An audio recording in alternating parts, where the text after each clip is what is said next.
Imagine living your life after 50 and feeling energized and excited about your future.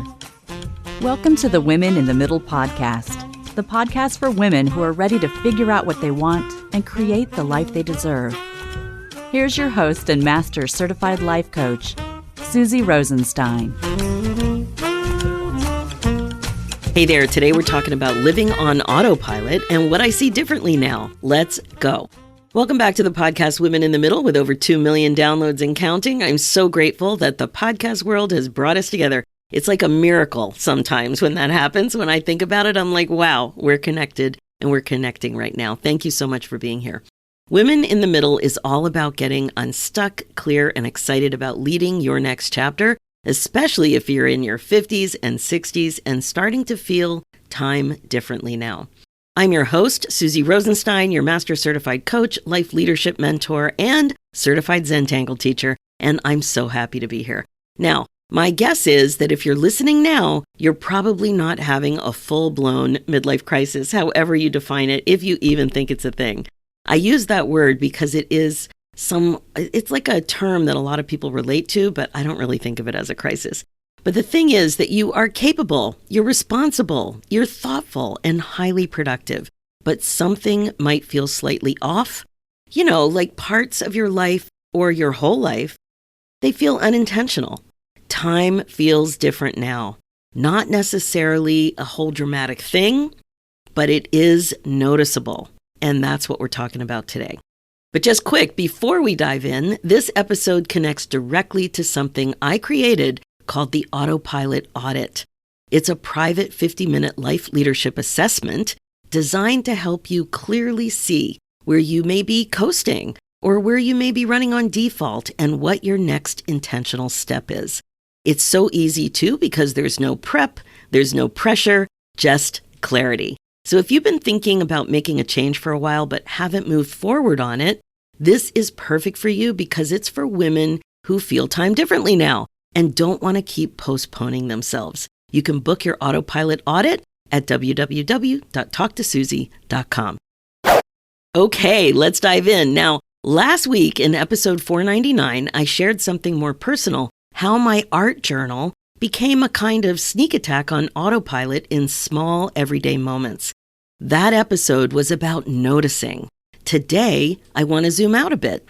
We're going to take a look at what happens when autopilot isn't just about rushing through a page in a journal, but instead quietly coasting through a season of your life.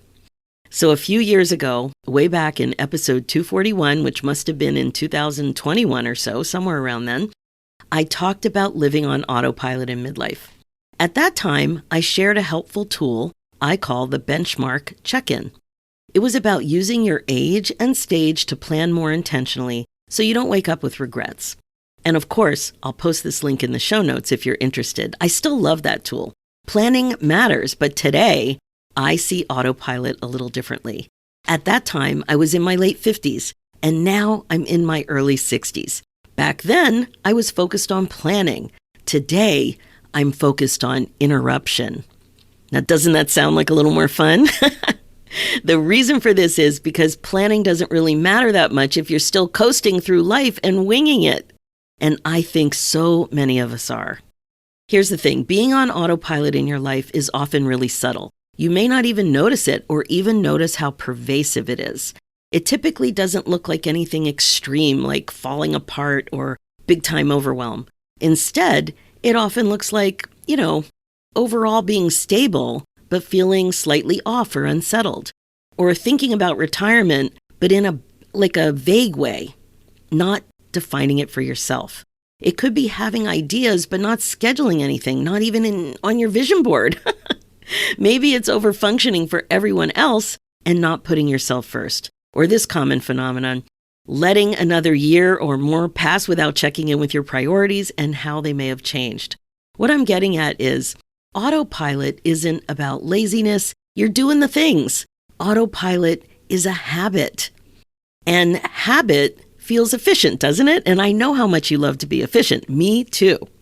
But like I was saying, this is all well and good on paper until 5 or 10 years go by in a blink. So I realized one of my own personal examples of coasting just this year. It was about my bucket list, or lack thereof, that is.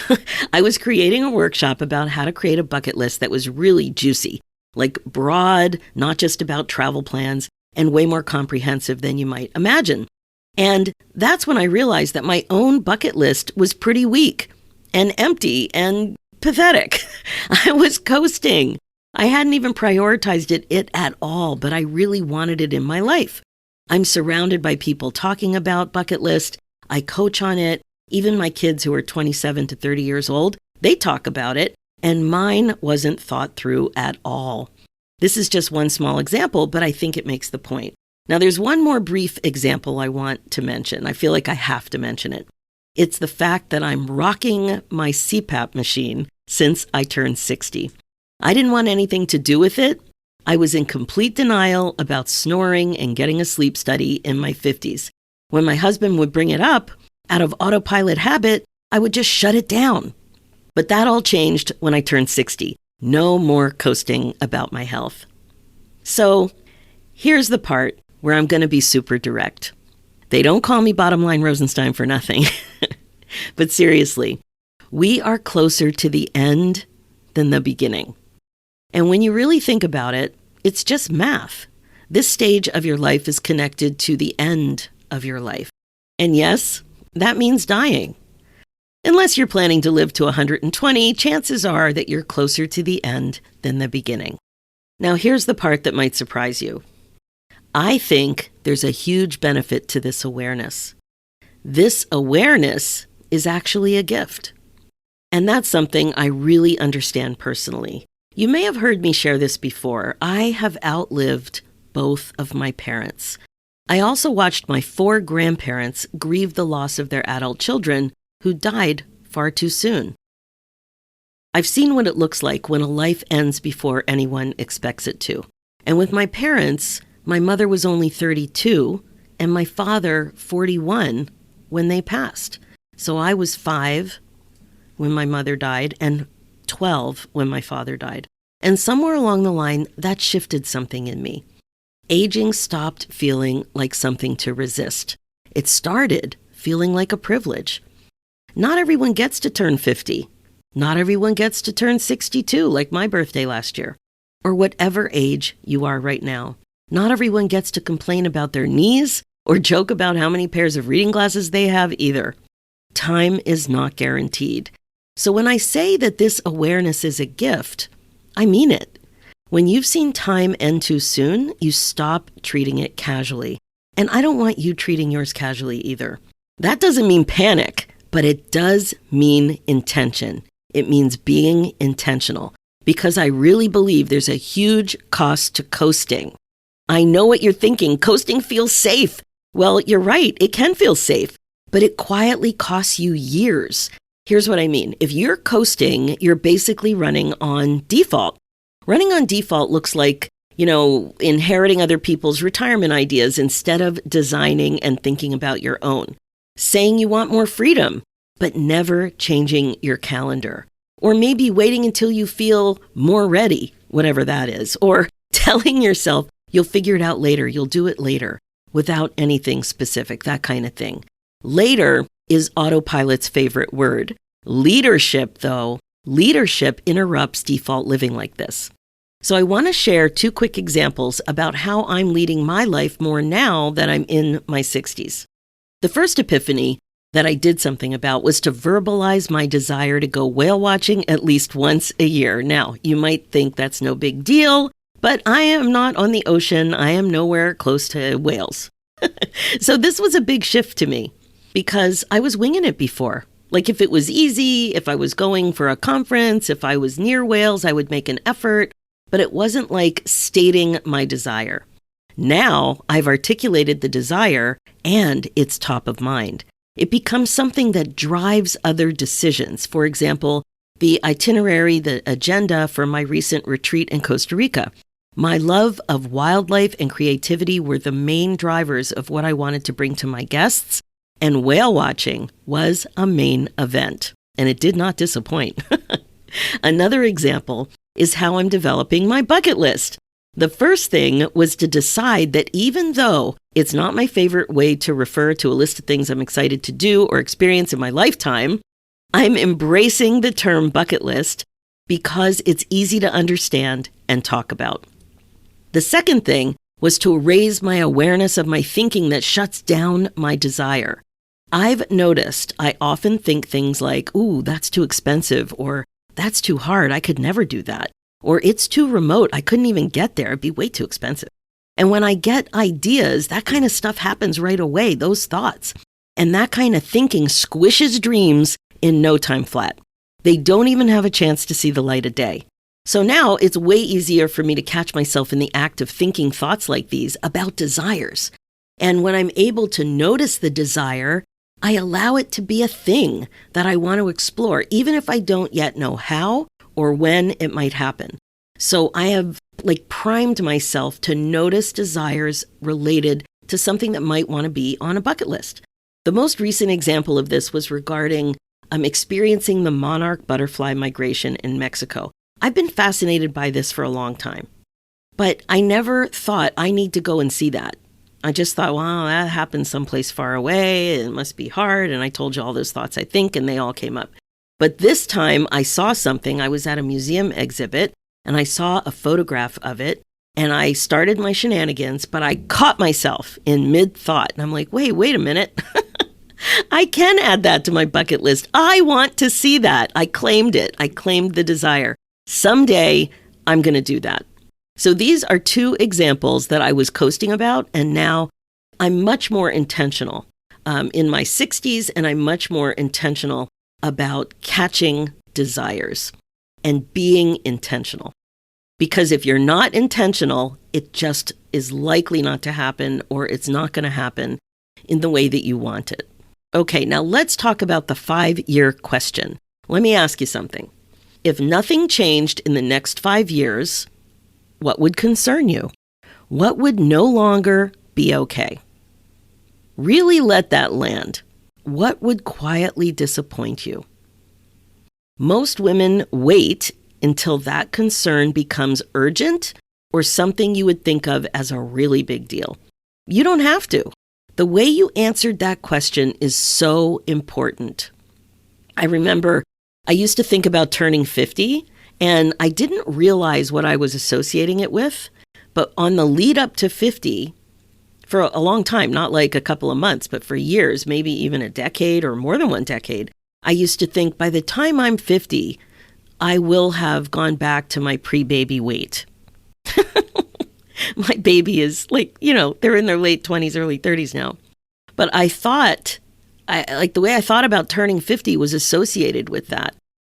And it's so interesting how we wait and then how time passes by so quickly. So I really want you to recognize how you answered that question. Maybe you didn't articulate it in words, maybe you didn't write it down, but something popped into your mind. Maybe it was a whisper, a hint, an image, whatever it was, really notice that. Because whatever it was is clarity trying to get your attention. It's clarity knocking on the door. Think of it that way. So the next question is, are you ready to open the door? Life leadership in midlife isn't about doing more. It doesn't have to be that. It's more about deciding more deliberately. And it begins with your thinking. First, you have to find your thoughts. Then you need to understand what you want. And then you need to nurture your commitment to yourself. This is my FUN framework, F.U.N. framework, FUN framework. F stands for find your thoughts. U stands for understand what you want, and N stands for nurture your commitment to yourself. And this is one of my core teachings. When you think on purpose, you stop reacting to your life. You start leading it. And this is what I mean by being the queen of your brain domain. You probably have heard me say this. I say it on the outro of all my podcast episodes. Not a drama queen. I'm not talking about that. I'm talking about a decisive life leadership queen. When you open the door to clarity, you're ready to be the queen of your brain domain. Now, I think you heard my not so quiet hints.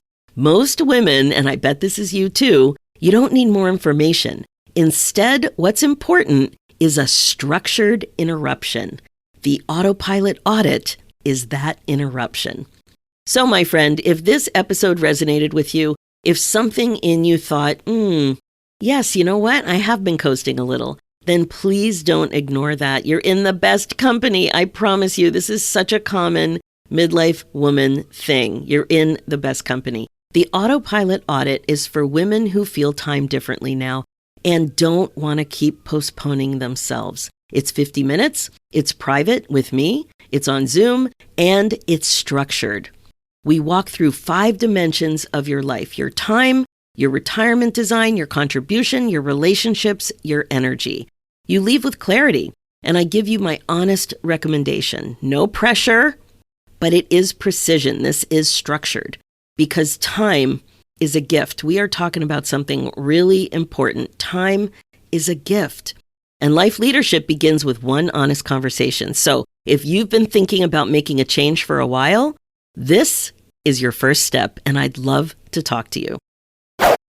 Okay, so that's it for this episode. Thanks so much for listening to the Women in the Middle show. Please remember to share it with your friends and other midlife gals you know would get a lot out of it. I have to mention, sometimes somebody doesn't even listen to a podcast yet. You may have friends like this, and if that's the case, please show them how to find the podcasts on their phone. They may not even know that there's an app there.